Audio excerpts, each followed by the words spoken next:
As a result, we learned today that Kemi Badok's Conservatives elected a new leader.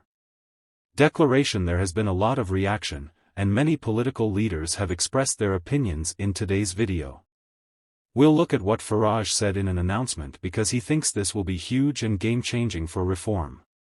We'll also go over all of the most recent news from across the nation, but first, hit the like button, subscribe to the channel, and join our rapidly expanding community. As mentioned in the introduction, Kemi Badok won the Tory leadership and will now be meeting with Keir Starmer. Farage believes that this is a good thing, and it will be game-changing for reform. As projected and actually delivered, Kemi Badok is the leader of His Majesty's loyal opposition, meaning the Conservative Party had abandoned the idea of leaving the ECR because that's what Cenk stood for. What you're going to get with K. Badok is more of the same, pretty much the same as the last 14 years.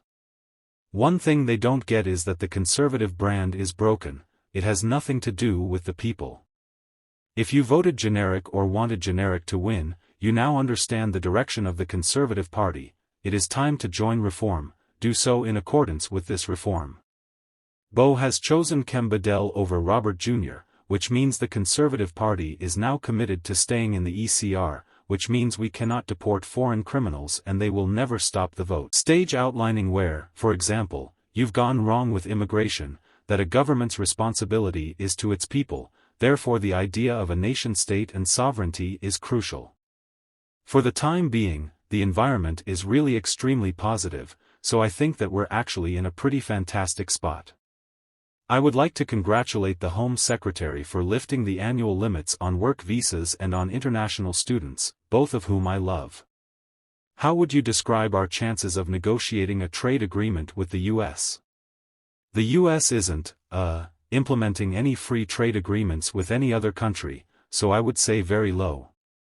The reason I dislike identity politics is that they force people to see themselves as lefty white male celebrities who are so ideologically blind that they can't see the benefits of attacking the only black woman in government. This is where she lost me because, of course, she engaged in identity politics, which is not an integrity issue being honest, and I can honestly say that she can be extremely rude, but it's clear that she doesn't consider herself important. How do you feel about Kemi? And do you believe this will significantly advance reform? If so, please let me know in the comments section of another news article. The money raised by Rachel Reeves' national insurance levy hike will not cover the growing costs of paying health and disability benefits. Based on current analysis by the conclusion of this parliament, spending on these benefits is expected to increase by more than $199 billion, according to the Center for Social Justice.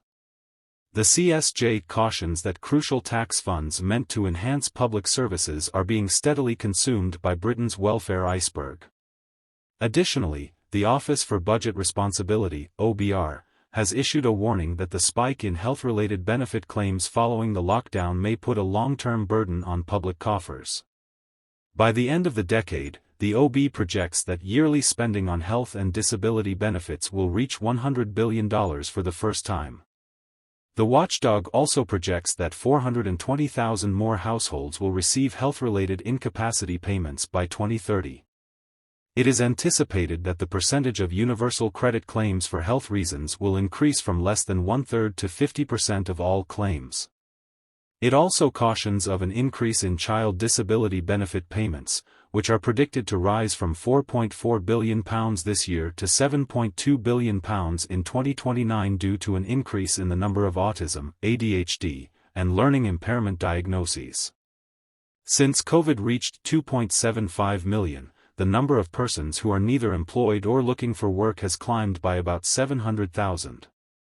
Many people who are receiving health benefits are exempt from looking for work after being cleared for mental health issues like depression and anxiety.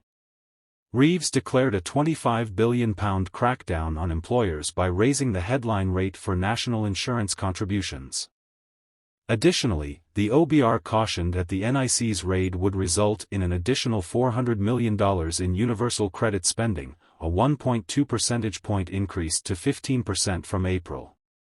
More people will be forced to use benefits to augment their incomes if wages develop more slowly. The administration intends to release a white paper by the end of the year with the goal of encouraging people to return to the workforce in an effort to solve the growing problem of unemployment. Work and Thoughts. According to Secretary Liz Kendall, plans for reforming disability benefits will be unveiled the following year. Liz Kendall is making the right noises about interwork guarantees and devolved employment support, according to Andy Cook, the chief executive of CSJ, who commended Kendall's strategy but cautioned that drastic measures are required to combat the scourge of chronic illness and economic inactivity. Cook underlined the need to ultimately get Britain working again and proposed adopting the Dutch model of success by returning accountability to local communities to combat unemployment. Pro-Palestine protesters have smashed a glass cabinet at the University of Manchester and stolen 2 busts of Israel's first president. Demonstrators from Palestine Action took the sculptures of Kim Vidman to mark the 107th anniversary of the signing of the Balfour Declaration, a statement which announced Britain's support for the establishment of a national home for the Jewish people in Palestine. In footage shared by the group, 2 hooded individuals use mallets to shatter the glass and then abduct sculptures of Vidman from the university. The group claims that Vidman secured the Balfour Declaration, a British pledge written 107 years ago which began the ethnic cleansing of Palestine by signing the Land Away. Palestine Action says that Arthur James Balfour, the Foreign Secretary who signed the November 1917 letter, was lobbied by Vidman into assisting the Zionist colonization of Palestine. A statement from the protest group said on behalf of Britain Balfour promised away the land of Palestine, which he never had the right to do after the declaration until the Nakba in 1948. During their colonial mandate, British soldiers killed, arrested, and raped Palestinians. Weizmann was president of the World Zionist Organization from the Balfour Declaration, which stated that the UK is still actively involved in the colonization, genocide, and occupation of Palestine. Shortly before midnight last night, November 1, 2024, we received a report of a burr at a university building on Oxford Road. Manchester officers responded to the scene and communicated with the university and their security team as part of their ongoing investigations. The act of vandalism is part of a larger series of coordinated attacks planned by Palestine Action in an incident that is currently being investigated as a hate crime. Group members who were students in Cambridge marked the signing of the document by spraying a university building red to represent the blood on the institution's walls for blood on the institution's hands. Meanwhile, in North London, the Britain-Israel Communications and Research Centre BCOM on Hampstead High Street was also splattered with red paint. Police were called to the site, and Detective Chief Inspector Paul Riley later stated that the money used to support BOM, an organization that seeks to raise awareness of Israel in the Middle East, came from the production of Israeli weapons. I want to reassure everyone that this incident will be thoroughly examined because I know that occurrences like this raise serious concerns in the community. We have made it clear that hate crimes are not tolerated. If you haven't already, please make sure to like this video and let me know what you think about the topics we covered in today's video in the comments box below. For more British political content, please subscribe to the channel.